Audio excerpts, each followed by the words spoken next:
Hey, pastors and church leaders, I'm Craig Groeschel, the pastor of Life.Church. And the reason you're receiving this video is because you're one of the leaders that signed up to partner with us and to use the Life.Church online platform.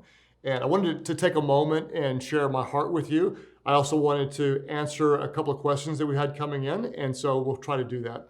First of all, I want to tell you that it's our sincere honor to partner with your church to help you get the message of the gospel out to your church community and possibly beyond that. We've been giving this platform away for free for years, and now there's a lot more churches that want it, and we sincerely feel called by God to give this platform away. To kind of talk about corporately what's happened during Easter week, this is kind of amazing, but we've had 23,000 churches sign up to use the platform. So from 3,000 to 23,000. And collectively, when we look at all the different churches that did stream last week, there were over 10 million unique users that logged on somewhere to watch a church online experience. So your church was a part of that. What's even more amazing, if you can imagine, through this platform, collectively, all the different churches were now well over 69,000 people from all over the world that indicated a decision to follow Jesus. So at your church, if there were 2 or 4 or 12, those were people 2 or 4 or 12 a part of almost 70,000 people around the world that said yes. And that just kind of gives you a glimpse that this isn't about Life.Church or about your church or the church down the street. This is about God using his global church. When the world grows darker, the light of Jesus shines brighter. And so it's our honor to partner with you. Now, I want to answer a question today, and then also I'll send you another message answering another question. We have had some of you ask about giving back to Life.Church as we've been giving this to you. And I just want to say thank you for asking. The truth is, this is free to you. It's not free to us. And for us to give it out to more, our costs have skyrocketed. It's a higher cost to us, but we also believe it's a higher calling. There's no need whatsoever to give. It's our gift to you. But for those of you that were saying we'd like to give back, there'll be a link in the email. And if you want to make an offering, we would say thank you. We're working to do what we can to continue to give this out, and it's our intention to do so for as long as this is a viable ministry for churches. So for those of you asking, thank you, and to everybody, this is a gift. Now, I want to try to answer a couple of questions. One is, a lot of pastors are saying, how do we interact with the camera? And then I'm going to send you another message next week to talk about how do we measure effectiveness online? How do we count? Were we successful streaming? How do we know and measure? And so I'll talk about that in the next one. Today I want to talk about interacting with the camera because chances are either you're getting better at it or you're learning, and you're certainly doing it more than before. Let me give you some thoughts. Depending if you're preaching from a stage or in a room like this, either way, camera placement matters. For example, the camera, the distance from me is twice my arm length. If I reach out, I can literally touch the camera. This is really important. For example, when I preach from a stage, my camera is on row 4. Our auditorium that I preach in seats about 1,250 people. The one I used to preach in was about 1,800 people. Most places that I go, the camera's at the back of the room. People have said, hey, Craig, you're pretty good at looking at the camera. One of the reasons is because where the camera is placed determines how I'm able to connect. For example, if you're a person sitting across from me and you're sitting right where my camera is, we're going to have a massively comfortable conversation because it feels genuine. If the camera's on the other side of the room and you're a person on the other side of the room, I'm going to start exaggerating my movements or I'm going to overspeak. It's not going to be natural. So camera placement for me really, really matters. Also, if you have more than one camera, tally lights are crazy important to me. I want to know when the camera's on me. And so for me, I want my camera person to follow me. If I had a camera right here and I'd go here, I want the light to hit me right as I go on.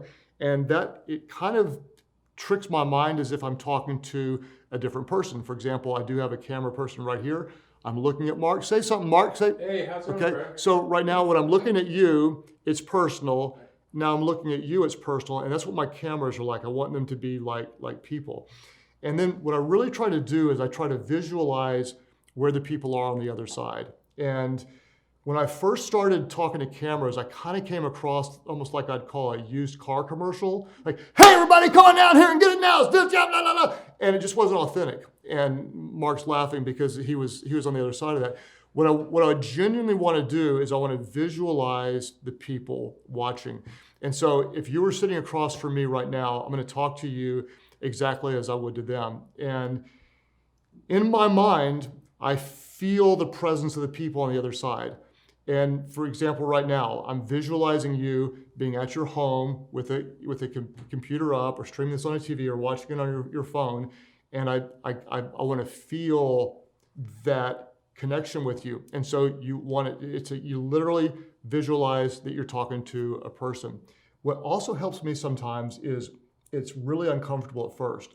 There have been times where I'll tell my team, I'm going to do 5 minutes and then I'm going to intentionally stop. And the reason is because it takes me about 5 minutes to settle down. And so if I go through it and then I kind of stop and then I come back into it, I'm like, okay, now I'm settled. It's kind of like I've worked off the kinks. You know, when you're communicating, sometimes you're nervous at the beginning, and then at your first laugh, when they laugh, you feel relaxed. Or after you pray, you feel relaxed.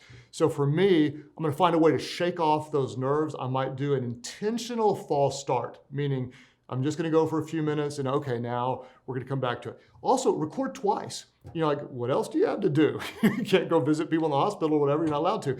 And so sometimes if you do it once, then what happens is the message gets a little deeper into your heart. The next time you're not as tied to your notes, and you can actually feel the power of the people on the other side. What I want to just remind you is that this is not only as real as it gets right now, but this is real, period. Meaning, I just did a podcast interview, and the guy that I interviewed talked about FaceTiming his daughter when she was on a bicycle and rode it for the first time. He said he was just as proud the moment he watched her riding on the bike, even though he wasn't there. He'd been working with her and she finally got it when he wasn't there. He was just as proud watching it through technology. It's just as powerful. The gospel is just as powerful.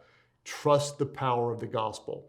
The power is not in your delivery. The power is not in the quality of the video camera. The power is not in the streaming. The power is in the gospel.